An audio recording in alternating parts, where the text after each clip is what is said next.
Okay.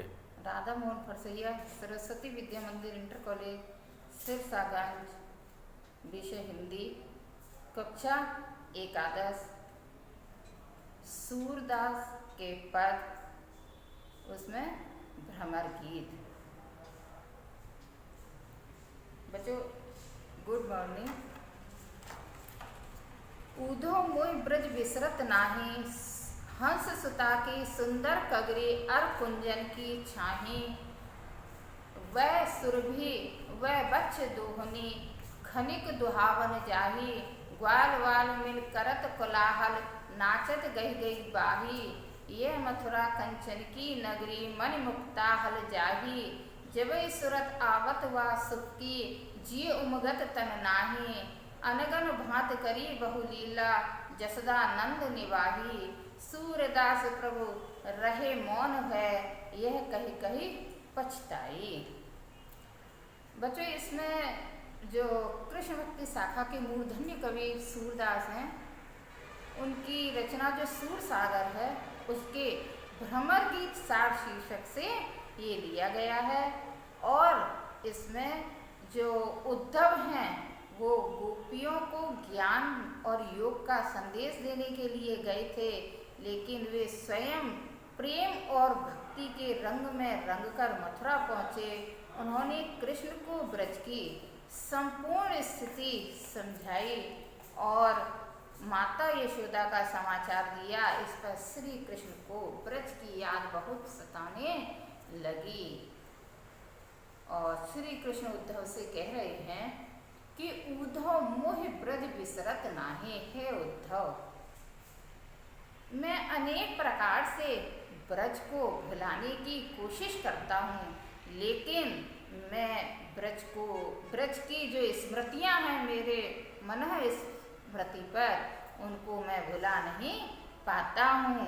कि हंस सुता की सुंदर कगरी, अर कुंजन की छाई, माने यमुना का किनारा और कुंजों की छाई, तथा वह सुरभि वह बच्छ दोहनी, खनिक दुहावन जाही, माने गाय और उनके बछड़े, दूध दोहने वाली मटकी और गौशाला में गायों को दोहने के लिए जाना, यह मैं कितना भी भुलाने की कोशिश करता हूँ, लेकिन भुला नहीं पा रहा हूँ।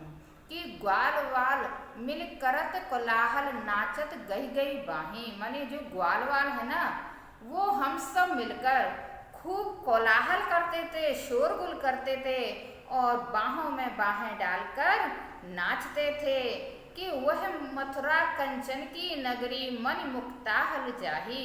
वह जो मथुरा है ना, वह स्वर्णिम नगरी है, वहाँ मणियों और मोतियों की कोई कमी नहीं है।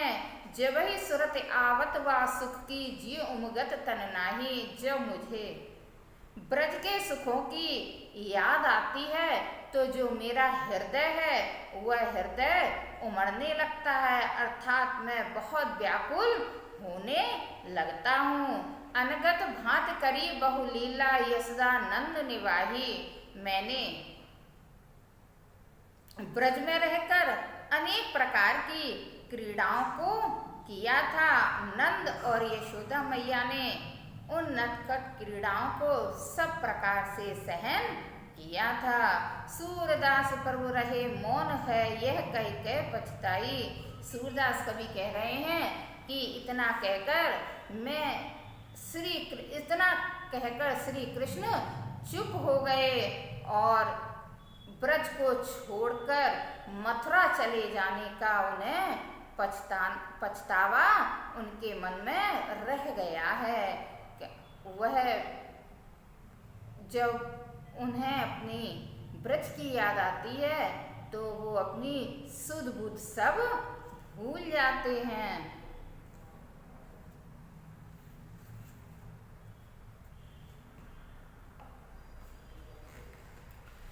अगला पद है, बिन गोपाल वैरिन भई कुंजय, व्यथा बहत जमुना खग बोलत, व्यथा कमल फूलहि अलि गुंजे, पवन पान घनसार सजीवन, ददसुत किरण भाई भानु भई लुंजे। यह उधव कहियो माधव से, मदन मार कीनी हम लुंजे। सूरदास प्रभु तुमरे दरस को, मग जोबत अखियां भई छुंजे। बिन गोपाल वैरिन भई कुंजे। इसमें जो श्री कृष्ण हैं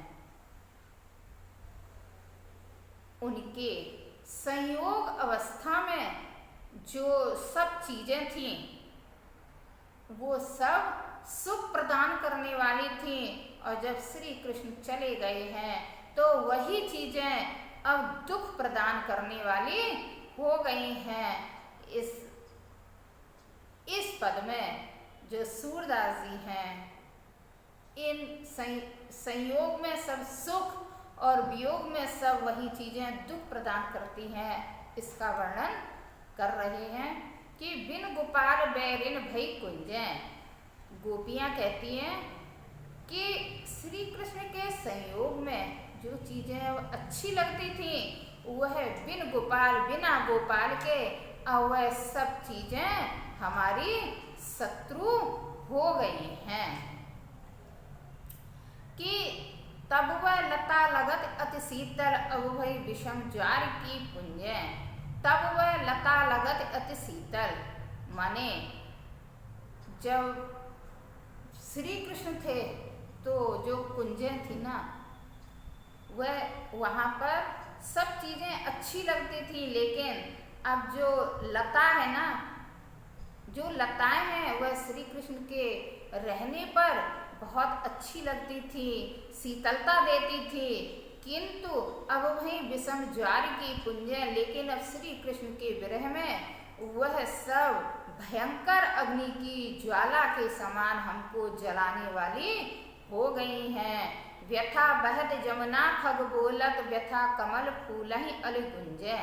व्यथा बहत जमुना खग बोलत, माने अब जो यमुना है ना वह व्यर्थ में यमुना बह रही है, और व्यर्थ में ही जो उस पर पक्षी निवास करते हैं वह व्यर्थ में ही बोल रहे हैं। और व्यथा कमल फूलहि अलि गुंजे, और व्यर्थ में ही कमल खिल रहे हैं तथा व्यर्थ में ही उस पर भौरे गुंजारमान हो रहे हैं। अर्थात इन सबको देखकर अब बहुत दुख होता है, अब इनकी कोई उपयोगिता नहीं है। कि पवन पान घन सार सजीवन, दलसुत किरण भानु भई भुंजे।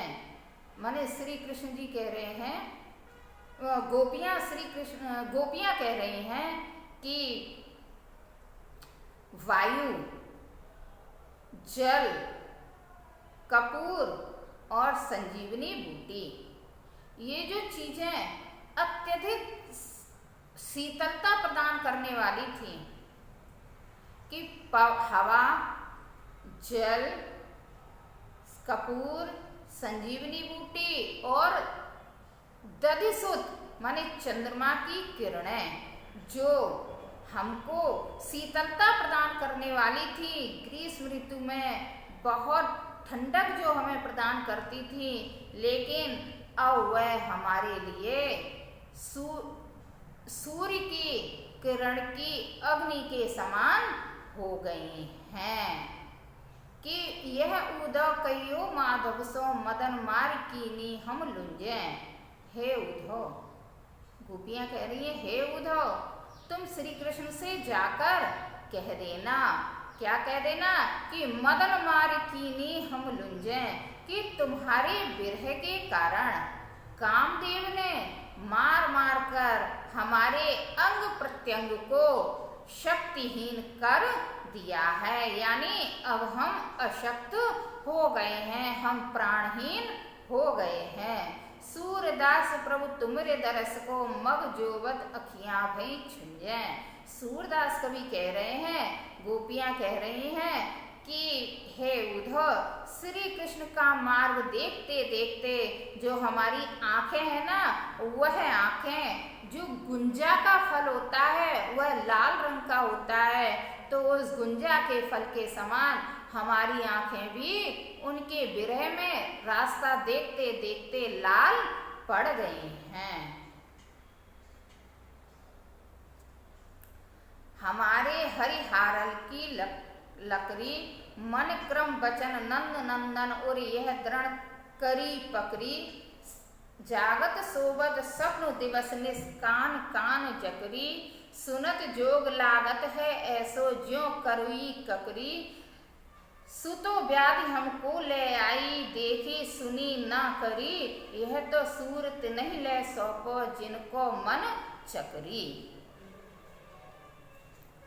हमारे हरि हारिल की लकड़ी, इसमें गोपियां भ्रमर को संबोधित करती हुई कह रही हैं कि उद्धव को श्री कृष्ण के प्रति अपनी भक्ति का स्वरूप वो समझा रही हैं। कहते हैं बच्चों, जब गोपियां उद्धव का संवाद चल रहा था तो उसी समय एक भौरा उड़ता हुआ आया, तो गोपियों ने उस भौरे को लक्ष्य करके कहा है कि आपऊ कारो जाको संगवर कारो कारो ही जाको रंग, कि हमारे इसमें गोपियां कह रही हैं कि हमारे हरिहारिल की लकड़ी, गोपियां कहती हैं कि हे भ्रमर, श्री कृष्ण हमारे लिए तो हारिल पक्षी की लकड़ी के समान थे। जैसे मनक्रम वचन नंद नंदन और यह दृढ़ करी पकड़ी, माने जिस प्रकार से हारिल पक्षी अपने पंजे से हमेशा लकड़ी को दबाए रखता है, उसका साथ कभी नहीं छोड़ता है, उसी प्रकार से नंद के पुत्र श्री कृष्ण को हम हमेशा अपने हृदय में बसाए रखते थे कि जागत सोबर स्वप्न दिवस निस कान कान जकरी, सोते जागते स्वप्न में दिन में रात में कान कहना कृष्ण कृष्ण की हट करते रहते थे, अर्थात हम चेतना और स्वप्न दोनों ही अवस्था में कृष्ण का ही जाप करते रहते थे। कि सुनत जोग लागत है ऐसो ज्यों करुई ककरी, है उद्धव, तुम जिस योग निराकार ब्रह्म की उपासना के बारे में हमसे कह रहे हो वह तो सुनने में ऐसा लगता है जैसे कि करुई ककड़ी, जैसे जो ककड़ी होती है ना वो कड़वी होती है, उसी प्रकार से खाने उसको जब हम मुंह में चबाते हैं तो मुंह कड़वा हो जाता है, उसी प्रकार से आपका योग का नाम सुनते ही जो हमारा मन है वह हमारा मन विरक्त हो उठता है, अर्थात हम उस चर्चा को सुनने में असहाय हो जाते हैं। कि सुतो व्याधि हमको ले आए देखी सुनी ना करी, हे उद्धव तुम न जाने कौन सी ऐसी बीमारी, कौन सी बीमारी है बच्चों, योग, ऐसी बीमारी ले आयो जो ना तो हमने कभी देखी है ना सुनी है, और योग रूपी जो आपकी बीमारी है ना उसको क्या करो, यह तो सूरत नहीं ले सौंपो जिनके मन चकरी। सूरदास कवि कह रहे हैं, गोपियां उद्धव से कह रही है, हे उद्धव जिस चीज को हमने न कभी देखा है न सुना है, और ऐसी बीमारी को तो ऐसी योग रूपी साधना रूपी बीमारी को तो तुम ऐसे व्यक्ति के पास ले जाओ जिनका मन चक्री माने हमेशा चलायमान रहता है, जो कभी स्थिर नहीं रहता है। बच्चों जो ब्रज की गोपियां हैं वह तो कृष्णमय हैं, इसलिए कृष्ण के अलावा वो किसी के बारे में देखना सुनना भी पसंद नहीं करती हैं। ऊधो जोग जोग हम नाही, अवला सार ज्ञान कह जाने कैसे ध्यान धराही, तेहि मूदन नैन कहत हो हरि मूरत जिन माही, ऐसी कथा कपट की मधुकर हम ते सुनी न जाई, श्रवण चीर सिर जटा बंधावो यह दुख कौन समाही, चंदन तज अंग भस्म बतावत बिरह अनल अति दाही। जोगी भ्रमत जाहि लग भूले सो तो है अपमाही। सूर श्याम ते न्यारी पल छिन ज्यों घट में परछाही। ऊधो जोग जोग हम नाही। इस पद में जो गोपियां हैं वो योग साधना की कठिनाई का उल्लेख करती हुई उद्धव से कह रही हैं कि ये जो योग साधना है यह उनके लिए उपयुक्त नहीं है। ऊधो जोग जोग हम नाही। है ऊधो हम अवला योग साधना के योग्य नहीं हैं। अवला सार ज्ञान कह जाने कैसे ध्यान दराई। तुम जिस निराकार और निर्गुण ब्रह्म का उपदेश दे रहे हो ना, हम उनका कैसे ध्यान करें। तेहि मूदन नैन कहत हो हरि मूरत जिन माही। तुम उन नेत्रों को बंद करने की कहते हो जिन नेत्रों में श्री कृष्ण की मूर्ति समाई हुई है। ऐसी कथा कपट की मधुकर हमते सुनी न जाई। हे मधुकर, भौरे को संबोधित करती हुई कह रही हैं उद्धव से गोपियां कि हे भौरे, ऐसी जो कपट की कथा है वह हमसे इन कानों से सुनी नहीं जा सकती है। ये तो हमारे लिए उपयोग ही नहीं है। इनका तो हमारे लिए कोई उपयोग नहीं है।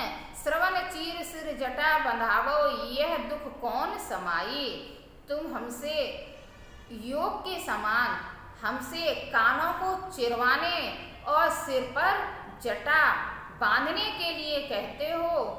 यह दुख कौन समाही।